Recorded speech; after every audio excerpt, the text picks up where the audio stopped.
Look at this lot. Brooches, clasps, wristbands. They were all found in this Lincolnshire field by a metal detectorist. And they're not only beautiful, they're pretty rare. But that's not all. All these came from the surface. But the detectorist dug a hole and he found this, which is actually an Anglo-Saxon warrior. You can probably just about make out these bones, and this blob here is a shield boss. Archaeologists reckon this is an important Anglo-Saxon cemetery, but it's now being ripped apart by ploughing, so Time Team have been sent in on a rescue mission.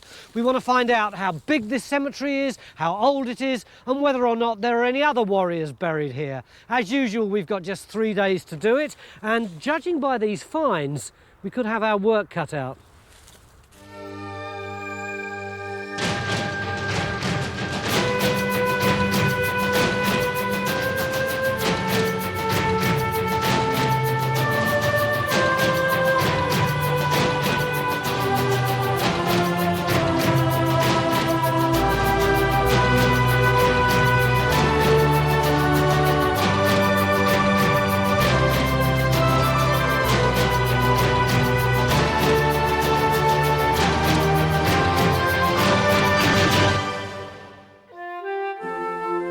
Our biggest challenge is the scale of the site. It's almost 1 kilometre long and 300 metres across.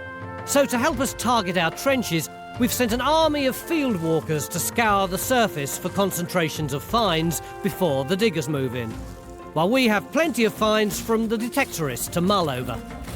Helen, hi. This is quite an array of finds, isn't it? It's the most amazing group. Yes, we've got everything from the mid-5th century right on to the 7th century. The brooches and wrist clasps and girdle hangers, all sorts of things. What are these things? That's a brooch. You put it on your shoulder.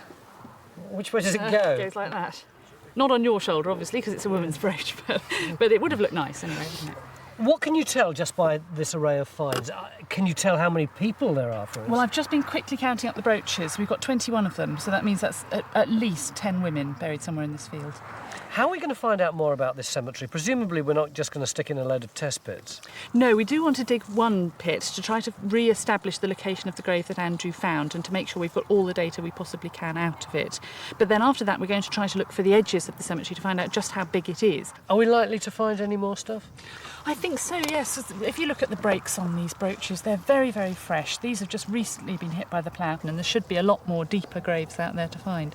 That's a pretty optimistic start. I think I am very optimistic. Geophysics have initially been targeting their survey in the centre of the field, where the metal detected finds so far have been most concentrated. John's hoping that the sensitive mag scanners might be able to help us locate grave cuts, but he's even more optimistic that he'll be able to guide us in by detecting metal grave goods such as shields, knives or even jewellery from deep within the soil. We were hoping the field walking finds might be able to give us an early indication of the extent of our cemetery, but even Phil's expert eyes have so far drawn a blank. Yeah, it's definitely a rabbit drop. They're doing a good job, the field walkers. They are finding stuff. They're just not finding what we wanted them to find. I think there's a few little bits of Roman, there's a few little bits of what may be medieval, but in terms of Anglo-Saxon, I'm afraid nothing so far. Our hottest lead to an Anglo-Saxon burial comes from Andrew, the metal detectorist. So he's gone to help Phil relocate his warrior, if he can remember where that was. I think it's very close to here. Very close. How very close? It's here or hereabouts. There's no, it's no exact science. As an archaeologist, I mean, I would tend to fix the plot by perhaps pacing to a hedge. You don't use a system like that. I didn't find it necessary to locate the spot. So we are within 10 metres of it now, then, you reckon? I would have thought so, yeah. With the warrior roughly located, the diggers are going in. We're digging a large 10 metre by 10 metre trench to maximise our chances of finding Andrew's warrior and possibly other graves that may have been placed alongside. It's about to where my spade is. Because the field has been heavily ploughed, Phil's concerned that some graves may have already been disturbed and brought up into the topsoil. So we're digging cautiously, gradually removing very thin layers, with experienced eyes looking out for any finds. we're also sieving the spoil so we don't miss any artefacts. And Andrew's helping us search for metal finds in each layer as we dig. Our site's next door to RAF Scampton, home of the Red Arrows. Way! Oh, now we're talking. And it looks like they've come to see what we're up to. Meanwhile, the digger is raving and bones and gold brooches, everything else, you know. Oh, I did. Why didn't you see it? Oh, I was watching the Red Arrows. It's mid-morning, and most of the topsoil in Trench 1 has now been removed. But there's no sign of Andrew's warrior. However, it looks like Phil has found our first Anglo-Saxon. I've actually got a piece of pot there, and we've got lots more bits of pot in there all the way round. But more importantly, I've got bits of cremated bone. Look, there's bits there. Look, there's that big bit over there. Isn't it big? So in here, we've actually got a definite cremation burial. Oh, it's a bit smashed up, but It is, but you can really imagine That's there's right. a whole pot there with somebody in it. very soon you will not have to imagine it. You will see it displayed before your very eyes. But a skeleton at the other end of the trench might finally be Andrew's warrior. Look at this, Alice. You've got the eye orbit coming in here. God, Dan, how did you spot that amongst all of this limestone-y rubble? Well, two reasons. First, I'm a professional, and secondly, the bone's in excellent condition. It's you can very spot good, at a mile yeah. up. So that must be the back of the head. Yeah. Must be the front of the head. So the body's lying in here, isn't it? There's already getting to be quite a buzz about this site. Not only do we seem to have our first body in that trench, but apparently, John, you're quite excited about the geophys, aren't you? Look at this. It's got some fantastic results. Whatever is that? Well, there's two explanations for this. Yeah. It's either a barrow with 4 chariots inside, Oh, come on. or it's a pylon base that they've cut down and moved. Oh, thank you very much. Thank you so much, mate. Look, there's lots of really good stuff. All these iron spikes, you can see them in this plot. Lots of targets I'd like to go at. So where are we in relation to the field? Well, look, the trench is there. Yeah. That's on the ground. Yeah. And then you've got this bank coming through, and these iron spikes seem to be either side. That's this bank running all the way along here. Yeah, it's a Yeah, you clear can just see earthwork. it humping up there, can't you? It's right the whole length of the field, and there appear to be iron spikes either side. So whether you've got burials either side, or whether, it's being masked by the bank. So how would you like to approach this? Well, I'd like to dig some of those. I'd like to dig the linears. I mean, we've got even hints of, circular features there. To try and make sense of John's geophys, we're going to have to dig. So we're putting in Trench 2 alongside the bank feature, right over John's strongest metal signal. And Phil's once again guiding the digger in. For the past hour, Alice has been carefully excavating our first skeleton, and it's not just bones that she's finding.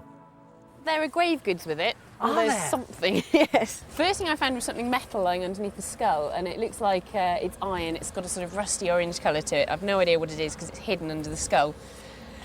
There's something oval and sort of copper-like, but it looks like it might be glassy as well, doesn't it? Yeah, it's got a funny strange. broken piece to it, which is almost shiny. And there are some beads as well.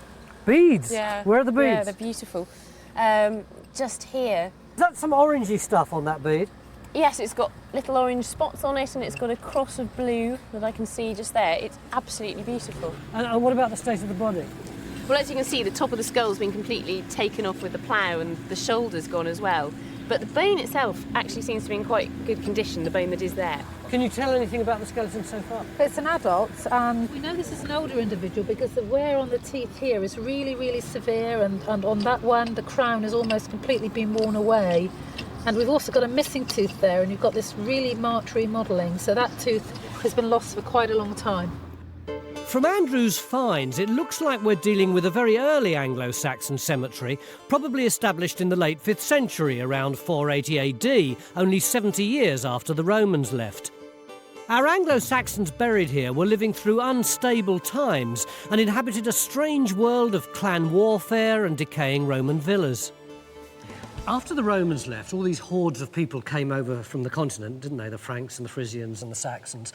Which lot are our lot? Well, it was really pretty chaotic for a while. For about 60 years after the end of the Roman period, it's hard to say who these people were. It's just a bit of a mishmash. So this is up to about, what, 470, something like Yeah, that? about 470, yes. And then it begins to be clear that what we're dealing with in Lincolnshire are people who thought of themselves as Angles, so coming from this area here. What do you mean thought of themselves as Angles? Well, I think what it was really is that the top people, the bosses, were probably Angles, and so the downtrodden masses and everybody else wanted to be Angles to fit in with what was going on at the top. But they were actually the people who already lived here, just as the Celts who already lived here adopted Roman ways, now they're adopting Saxon ways. Yes, that's exactly it, yes. They're taking on the dress, they're taking on the language, they're doing everything in the new coming way. So my whole idea, which I got in the classroom, which I'm sure you did too, of all these hordes of people invading and occupying the land, is probably wrong. You'd really have to have too many people travelling across the North Sea for it to be feasible. It does seem to be just the aristocracy, just the elite, changing ideas rather than changing bloodlines.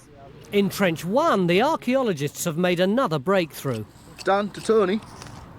Hello, Dan. Something you should see here, Tony, I think. Coming all the way. Have we got something new? Shield boss. This here. Yeah. Are there any bones associated with it? Bit of a skull, look. Got a bit of skull there. Sitting in a nice, really well-defined grave as well. This is the cart. What's that over there, Margaret? It looks like feet. So we've got the feet of the body as well. Well, the trouble is that would have been a very, very tall person if that's that person's feet. Now, it could be that it is a very tall person, or it just could be that... Another grave? Another grave, or it's disturbed, or something like that. What does the shield boss tell us? Well, I think it says something about status. No, it means we've got a warrior class in the society No, represented it in the doesn't. cemetery. I've got my granddad's World War I trenching tool, and I'm not a warrior. Well, he was. Yeah, but that's back a while, isn't All right, at some time during Anglian history, there were fighting people here. Would you both agree with that? Possibly. The iron shield boss is all that remains of an Anglo-Saxon shield that was buried here. The wood and leather section have long since rotted, leaving only the metallic central part, which was used to batter opponents.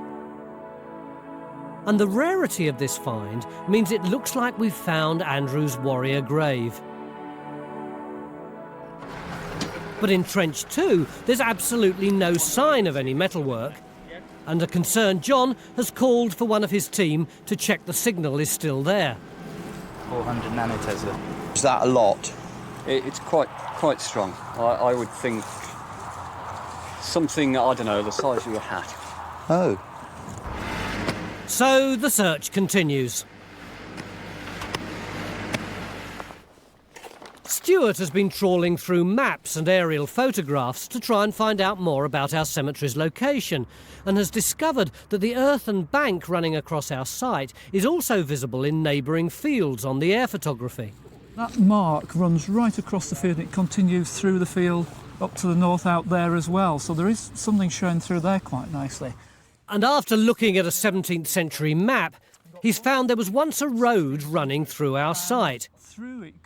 If this road existed when our cemetery was established, it's possible that we've found our first boundary.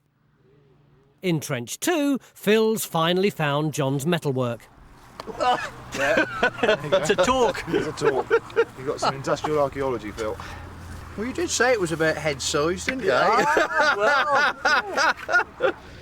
Disappointment for John, but in Trench 1, the finds haven't stopped all day.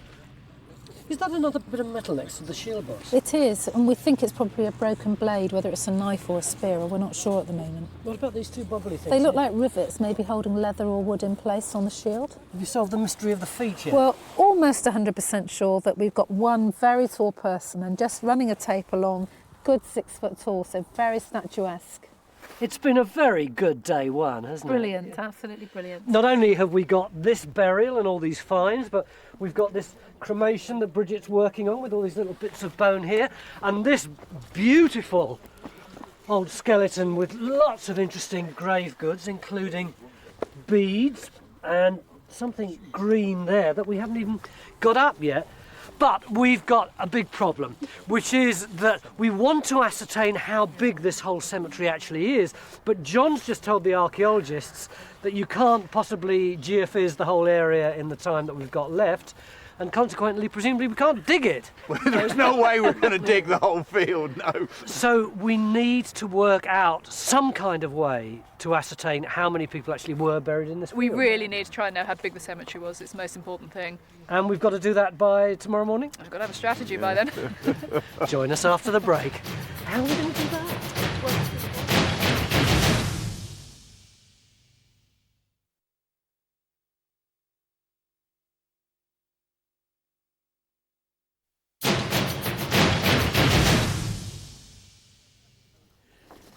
Beginning of day 2, and I'd been expecting to see the archaeologists here who were going to tell me what strategy they worked out so they could determine the size of this Anglo-Saxon cemetery. But all that's been turned on its head by this geophys, which is actually this way round.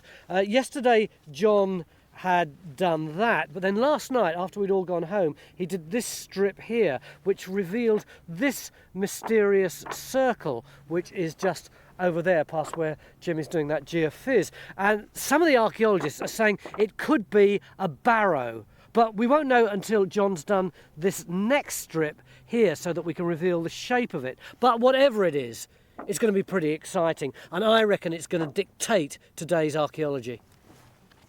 While geophys finish scanning the last of the missing strips, in Trench 1, work continues excavating the 2 skeletons we found yesterday. The one with beads, and our warrior with his shield. Heavy rain overnight isn't helping matters, and we've got a bit of a puzzle. Andrew, we've got 2 skeletons here, that lovely one there and one under the tent. Which one is the one that you found? Neither of these are the one that I found, Tony. And yet, you said, put your trench in there and you'll come up with my skeleton. That's true, but I may have made an error of perhaps 3 metres or so. Ah, so where do you reckon it is now? I think it's close to where we're standing. Right here? That's right. With 2 skeletons in our first trench, we're clearly right in the middle of an Anglo-Saxon cemetery, so we're not going to continue the search for Andrew's warrior. Mick's back with us today and has joined a crowd of expectant archaeologists on the other side of the field to hear the results of John's intriguing geophys. You've done it yet? Yeah. Come on, man. There you are, look at that. Oh, look at that. That's amazing. That's so clear. Where is it on the ground? Well, just behind us. I mean, the entrance is here, and then it goes out for 30 metres towards that red peg, and then it curves right the way round. So, I mean, it's a big, prominent feature. It is big, isn't it? Yeah. And do you think it's a wall or a ditch? No, it's a ditch, definitely a ditched feature, a ditched enclosure. I mean, it's got this one entrance, whether that could be a small henge. It looks sort of like that, like a Neolithic henge, doesn't it? Is there any sign of a bank on the inside? I can't actually see one in the results. I mean, could it be a big roundhouse, big Iron Age roundhouse? Not too big, isn't it? So it's 100 foot across. I mean, that's not impossible. Not impossible. OK, how do we find out what it is? I think I have to dig a hole in and see. I was hoping you'd say that. Where do we dig it? Well, if Krenser's right and it's a henge, then we ought to be digging somewhere around the entrance, I would have thought. I would have thought, if anything, really, that's got to be the crucial bit. Because the people deposit stuff in the ditches, you know, there may be post formations, that sort of thing.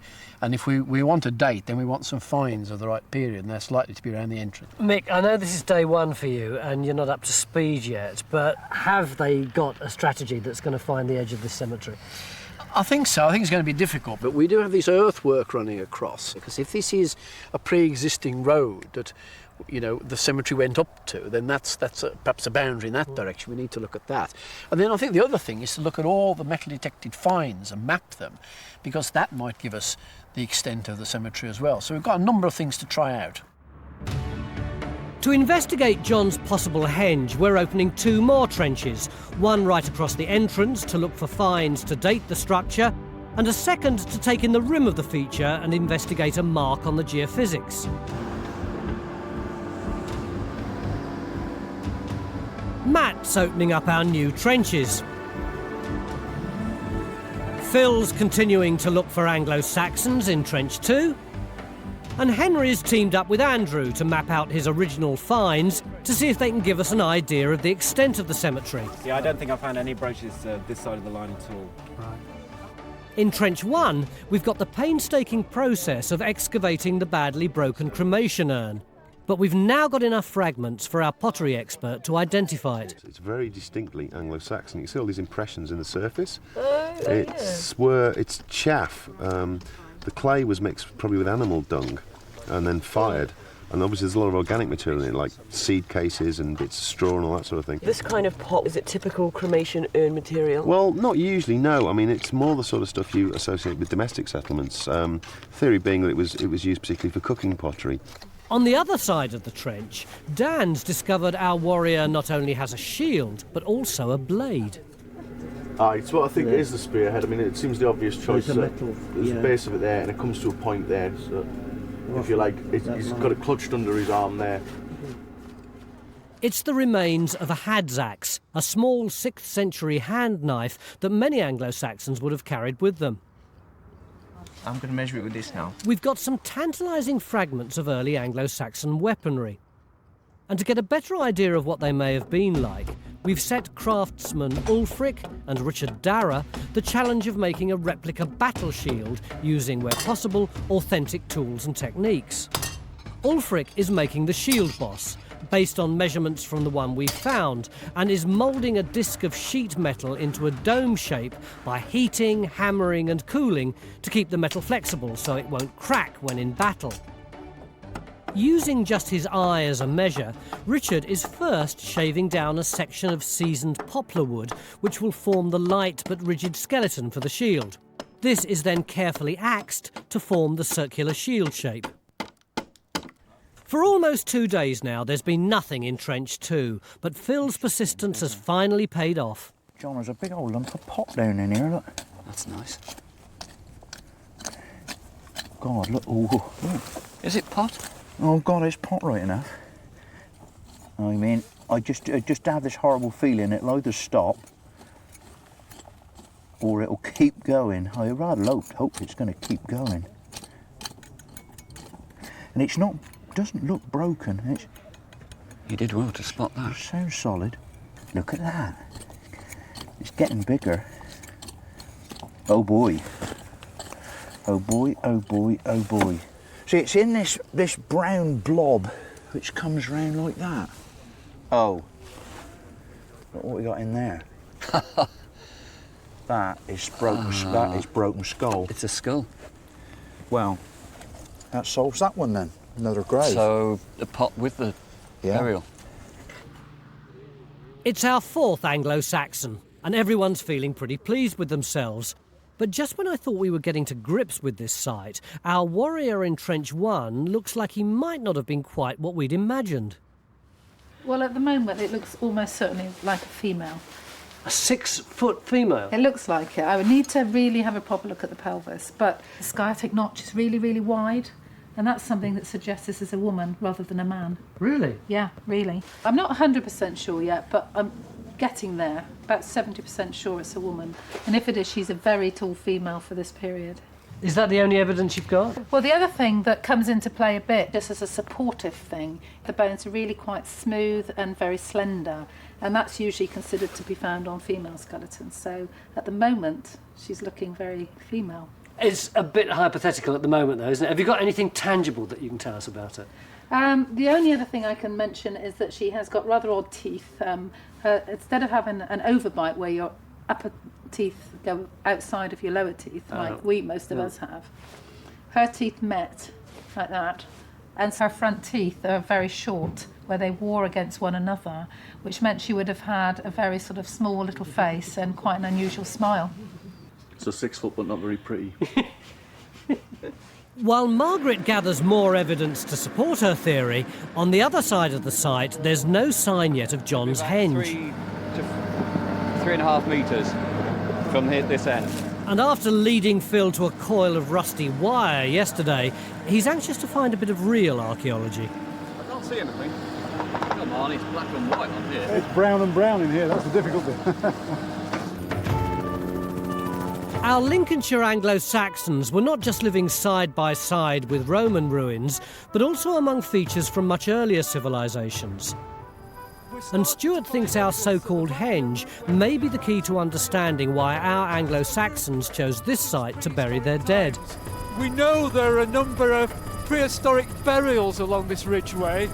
There's evidence from air photography that there's one immediately north of where we're digging.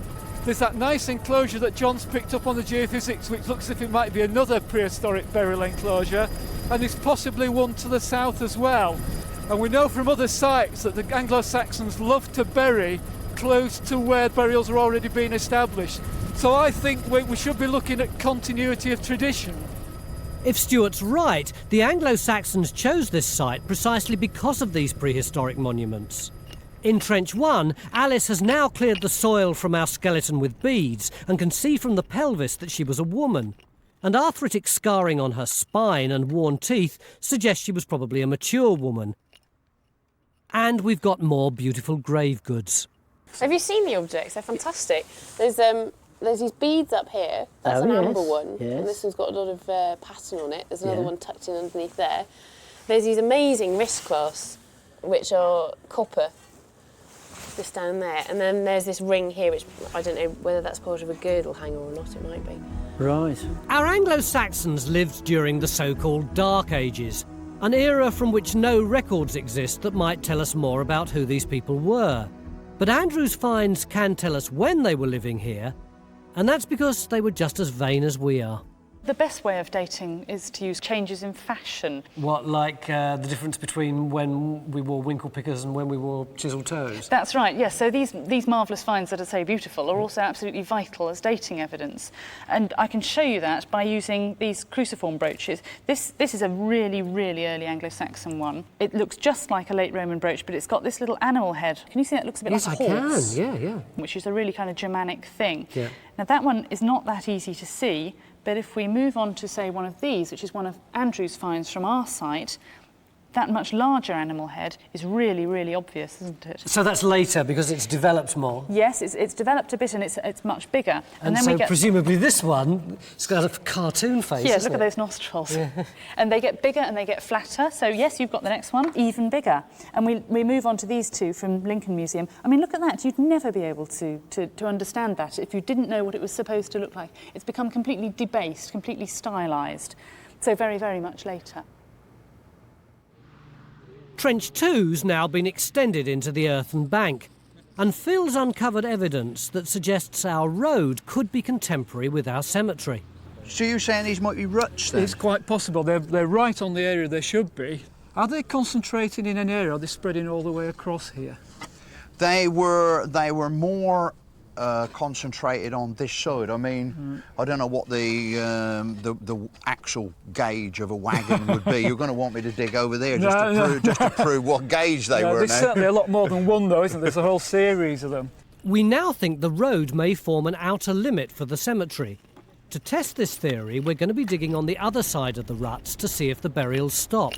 A few hours ago, the archaeologists said that they thought that this strange oval-shaped thing, which might be a prehistoric henge, could be the key to our site, and the Saxon cemetery had actually been built round it. So we put a trench in there to try and get this entrance thing, and that's this trench here. John, how did we get on? Well, sort of mixed results. We've got the ditch. That's it here? Yeah, going clearly across. Yeah. But it doesn't stop. What do you mean it doesn't stop? There's no entrance. There's no... What? It's completely circular? Yeah. That, I'm afraid, was a mistake. A geophys mistake? Yeah, and the person's been sacked already. I'm sure he has. So we've got a continuous ditch. It's clearly not a henge. Have you got any finds to date this ditch? Nothing at all. Well, let's give up. In addition to that trench there, we've put in another trench here to try and pick up that green blobby thing. And this is this one here. Matt! Hello? We've got nothing in that trench except an undatable ditch. How are you doing here? Snap. We've got the ditch there, just as it was in the geophysics plot. Still going down. We've pulled one animal tooth out of it so far. Well, this is a puzzler, isn't it? It can't be a henge, presumably, because it hasn't got any entrance. So what could it be? Well, it still looks and feels prehistoric to me.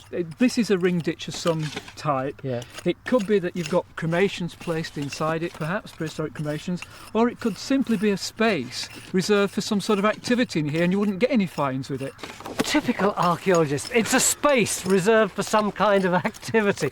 We haven't got a clue what it is. Until we get some proper finds out of it, we really don't know.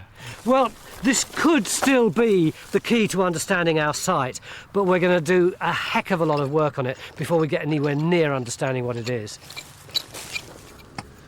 Crikey, is that skeleton actually holding that pot? Yeah, it looks much like it, mate. You've got the fingers there, look. Yeah. There's the upper arm, and I think the lower arm must come in underneath. Right. And then it looks like the fingers are draped around the pot, really. That's rather unusual, isn't it? Well, I've been saying this a lot today, but I've never seen anything like this before. It's really quite remarkable. I mean, obviously you get pots in graves, but with the skeleton actually holding the pot, it could be unique. Yeah, and is the pot definitely Anglo-Saxon? It looks it. I mean, it's plain, it's undecorated, but the fabric looks right. You know, it doesn't look like the prehistoric pottery we get around here. Presumably your thoughts turn to somebody who was actually buried with his mug of beer. I can equate with this skeleton. I really can. He's just in that act of raising it to the lips. Yeah. Oh no, I've been there so frequent.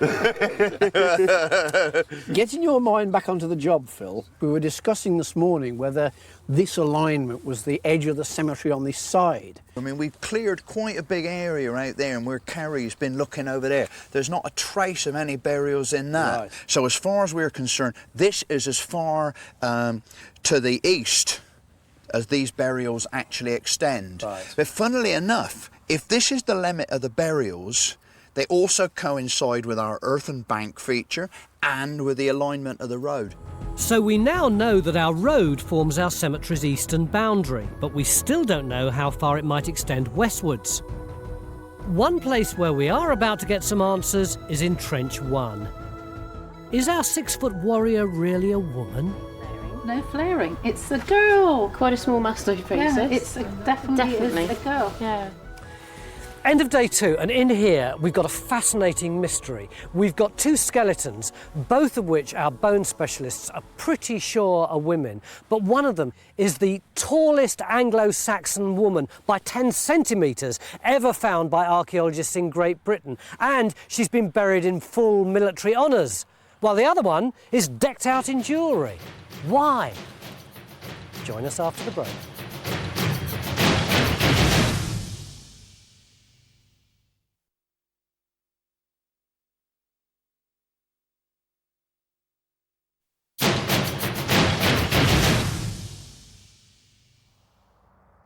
Beginning of day 3, and we still haven't managed to work out the size or the orientation of this Anglo-Saxon cemetery here in Lincolnshire, even though we've had some fantastic finds. Nor have we been able to decide what this enigmatic shape is. Yesterday morning we thought it might be a Stone Age henge. Yesterday afternoon we were tearing our hair out because we couldn't get any dating evidence out of it. Then yesterday evening, in this little hole here, we discovered this piece of pottery, and immediately, Paul, your eyes started shining and you said, this could be the key to what this thing is. Why is this so important? Well, it's a really nice piece of late Neolithic or early Bronze Age pottery, so 2,000, 2,500 BC. And can we date our feature from it? Yep, it's right from the bottom of the ditch, mixed up with all the charcoal in the primary silt. It's as good as dating evidence gets. What might it be? A beaker. They're kind of tall, narrow sort of drinking vessels that kind of spring up all over Europe around about the end of the Neolithic. Why are they significant?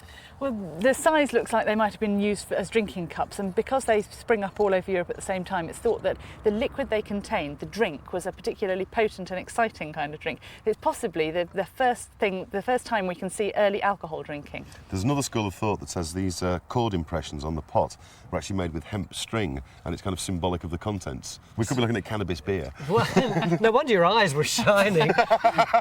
OK, we can now date this feature, but it doesn't help us understand what it is, does it?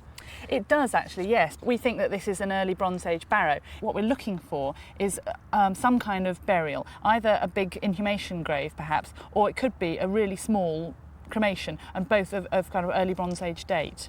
We're going to be putting a new trench right in the centre to search for these Bronze Age burials, and more trenches outside the barrow to look for Anglo-Saxon graves, as the barrow may provide a focus for the Anglo-Saxon cemetery. With the amount of activity around the site, it feels like day one all over again. Not only are we digging the new trenches, we're also carefully recording and lifting our skeletons in trenches 1 and 2, and we're still trying to determine the size of our cemetery. But somehow, in the midst of all this, one of our diggers has managed to squeeze in a short lie down. So what he's up to then, Victor, this underneath knee is up like that, and then this top one is much more flexed up. He's really jammed in, isn't he? That's right, and this one goes in underneath. Yeah. And then he's face down with this arm underneath, and then he got the pot, and he's got his fingers over the top. Right. And then this arm is doing because that's right, he's doing that. Yeah. So how long have I got to lie down here like this for you to draw it then, Victor? Only take a couple of hours.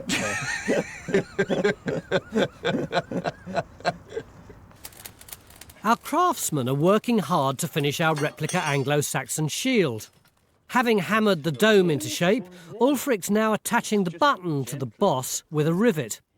This button section, only seen on 6th century shields, was used to trap blades in combat so they could be knocked from opponents' hands. Richard's going to glue a leather cover to the shield, which should prevent the shield board from splitting. And he's giving Mick a crash course in Anglo-Saxon glue making. So this is the heated milk? Yes, the raw material. Right. It's heated milk. I'm just going to pour it into this bowl. Yeah. And what we do is we add a little bit of vinegar, stale beer. Right. Yeah. It's Newcastle brown by the look of it. Well, I'm not going to say what make it is. And then we stir it. So milk and beer so far. So we've added an acid. Yeah. If you noticed, it coagulates. Yeah. So if you look, what there is in there is this mass of... Like cottage cheese. Yes, really. cottage cheese stuff. Yeah. It's the stage I normally chuck the milk down the sink. Yes. What I've done is taken some wood ash. Right. And added some water to it. Yeah. To get out the alkali from the wood ash. And then I put that in, and what it should do now is it should neutralise the acid in the first process. It's very difficult to believe that's going to stick anything together. Well, we'll have to work on it a bit. Are you going to keep the solids and chuck the liquid, or...? No, we're going to use a whole lot as a glue now. Right. Almost going off while you're doing this, isn't it? Otherwise my hand will stick to it. Yeah. Despite Mick's doubts, the glue really works. But the big question is, will the shield? In Trench 1, the archaeologists are carefully lifting the shield boss so that we can send it off to an X-ray lab in Lincoln for analysis. Now that all the soil has been removed from our warrior woman, we've discovered that her bones have spread out over time, and after careful measuring, we found she was actually 5'7". But that still makes her one of the tallest Anglo-Saxon women ever discovered in Britain. What makes her so special, though, is that she wore none of the typical female Anglian jewellery, but was laid to rest with a knife by her side and her shield to protect her in the hereafter. For the last 2 days, our whole focus of activity has either been here, where our skeletons are, or over here, where our prehistoric feature is. But suddenly, while our backs were turned, this vast trench has appeared right the way over here. Mick, do you realise quite how far away from everybody else you are? Yeah, that's good, isn't it? Why? Well, you want to know the extent of the cemetery. We all want to know the extent of this cemetery. We're not going to get it from the geophysics, we're not going to get it from the metal detecting finds, we're not going to get it from field walking the stubble and so on. So the strategy needs to be, in effect, big test pits to see if the graves are coming this way. Isn't that a bit irresponsible? Well, no, it's what you do. If, say, this field is going to go for a housing estate and you didn't know there was anything here, but, you know, you wanted to just check it out, you dig lots of pits or trenches across it to see if there was anything here. But what if we find skeletons here? We're going to have to excavate them, carefully remove the finds. It's going to take forever. Yeah, we're not going to do that. I mean, when we're trying to define the cemetery, all we need to do is to define any grave cuts. We don't need to empty them.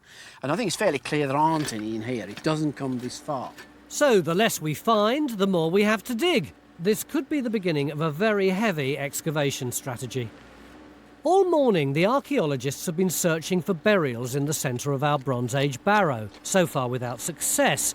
But all of a sudden, it looks like things are starting to happen. Well, we're just cleaning back, and we've got lots and lots of charcoal turning up already. There's a piece of burnt bone over there, and it's all within this red sand, which you can follow around the edge here. In a very wiggly line around there, so rather than one feature full of red sand, it could well be lots and lots of intercutting features. And what do you think those features might be? Well, charcoal, burnt bone, lots of small pits, cremations.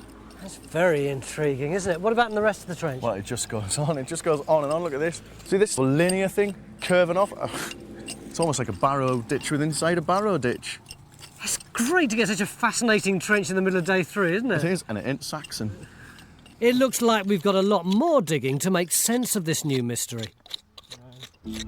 After 2 days of delicate excavation, Phil's now ready to relieve his skeleton of the pot it's been clutching for 1.5 millennia. This is the first time an Anglo-Saxon has been found clutching a pot, and the archaeologists are speculating that he was a man known for his love of alcohol, who was given the opportunity to take his favourite drinking vessel with him into the afterlife. See if I can go in with this trowel in here. It's virtually like a wedge, really. Yeah. The importance of this grave's making even Phil anxious. Can you just brace that bit there? Because it is moving. I should feel a lot happier if you could just support it. There's an old crack right across the base, actually, so, I mean, that's been there a while. I feel it move. Easy. Right, it's nicely, it's pivoting about there, so we should be OK if you can get something underneath it. Right, we're free. We're free, are we? Hang on, there's a piece of dirt, let me... I've got it. You got that? Yeah, I've got the whole... I can't get my hands under it. I've got the whole shoot. I think right, I've got the whole shooting match. Go.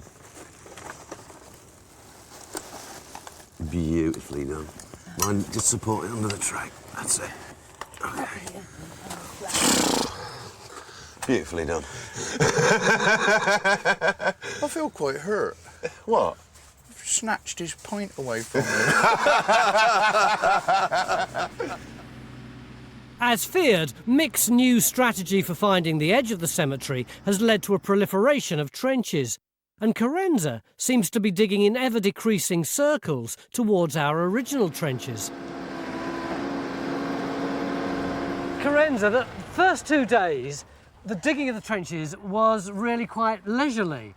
But today, we seem to have gone trench crazy. Look at that over there.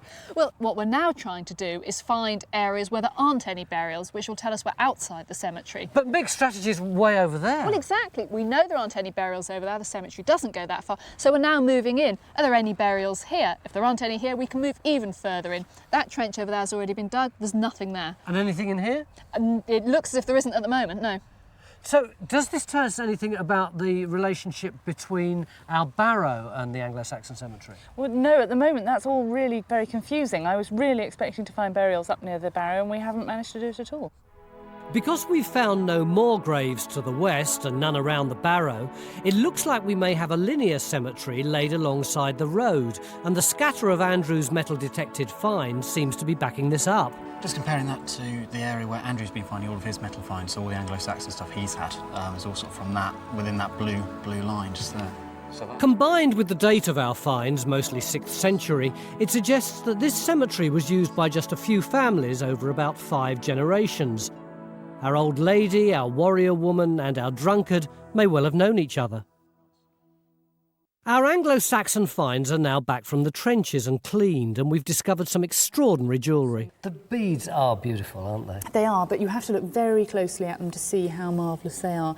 This one's got green and yellow twisted trails two of them, 2 stripes, and this is made by twisting together very, very fine pieces of green and yellow glass and drawing them out like barley sugar and then rolling them into the warm surface of the red bead. Then we've got 3 that have got twisting trails of blue and again on a red ground with spots, and we've got 2 amber beads. We've also found these women's wrist clasps, which are a form of Anglo-Saxon cufflink, and they've been crucial in helping us date our finds because they're a fashion item.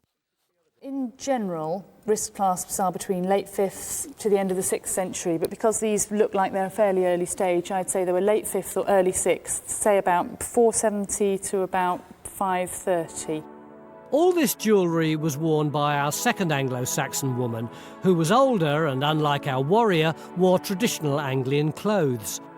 A necklace of beautiful glass and amber beads, a tunic gathered together with the wrist clasps, and a bag slung round her waist which was sealed with an iron ring.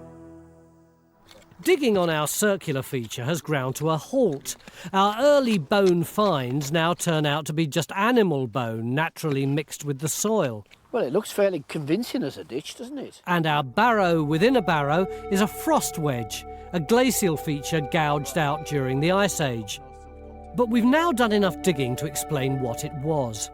It was a barrow, a 15-foot-high burial mound surrounded by a ditch built by the Beaker people, a tribe of European settlers who brought metalworking and sophisticated textiles to Britain around 2500 BC. The burials the barrow once contained are sadly long lost under the plough. The X-rays of our shield boss are now back from the lab, and they've revealed some remarkable hidden detail. See this density here in a strip? That's the grip, the actual hand, you know, how it was held. The grip? The grip, yeah. We did a block lift down deep enough to undercut it, and luckily we got it. What's it made of? It's made of iron, and we can see how the grip was attached to the flange. This is quite intriguing. Do you see how this is at an angle, the top of the boss? Yeah. And then here it's denser than the other side. And so maybe we've got a little evidence of it being used in battle, and it had a bash on the side. Oh, it must have been, mustn't it? Makes sense. At last, our shield is finished and ready for testing, and we've got our own trench warrior, Phil, eager to try his hand. I think you're going to show me how to use it. Yeah, certainly. Apart from being defensive, it's also quite a good offensive weapon. It would create a bit of space between you and your opposition. It's straight punch in with the shield boss. Yeah, nice and heavy. Not having that.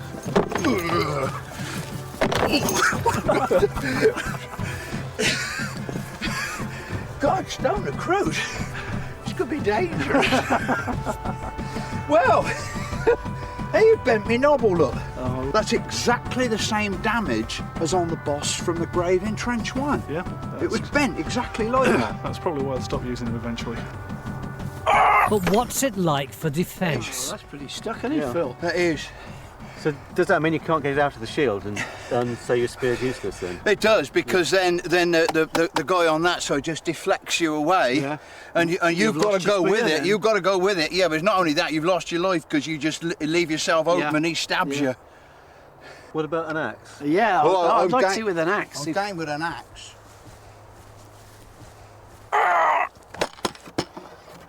Good Lord. Oh, look at that. Good God.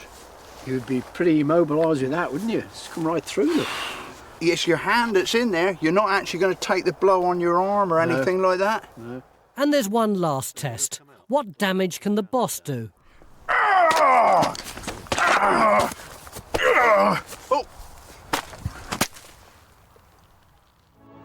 Over the past 3 days, the archaeologists have uncovered 4,500 years of our site's history.